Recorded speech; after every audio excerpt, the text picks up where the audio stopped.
and today we'll be taking a look at this. I know I have made a review on a Thomas the Tank Engine model before, but I did promise that I would bring to you a bigger model, and this is a bigger model, and it's a completely different one from the one that I have done in the past. So now I'm going to show you guys how to assemble this together and make it work. But first, let's look at the box. Okay, so this box is full of characters that I don't know how to read, so I'm not going to even try, but I do know this guy. Yes, that is Thomas the Tank Engine, so that's all I need to care about. So now I'm going to show you how to assemble this track to make it look like this. So yes, let's open it.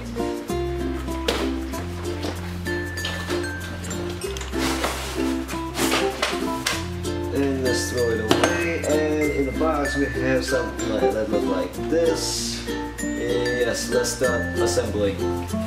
Okay, so now I'm going to show you guys how to assemble the tracks in the right order. First of all, in each end of the pieces of the track there is a number listed from 1 to 10. So for my case, I started with number 10, which is this, and this is number 9. So now we have to find number 8, which is this one. Here's number 8. Connect number 8 to number 9, like so.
what do I think of this? Well, at first impression, this looks nothing like Thomas the Tank Engine.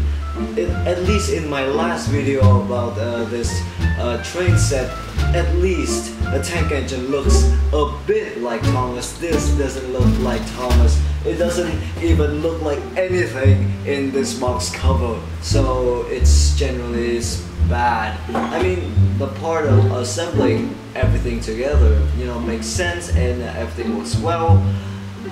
But I just feel like this is just a very, very cheap knockoff of my childhood memories. So yeah, I have to say this is so bad. So yes, that's been my opinion on this little thingy right here. I think it's bad. So if you enjoyed this video, please like, comment, subscribe, and follow me on Twitter. I am Mikazen from Bilal Vibe, and I will see you soon.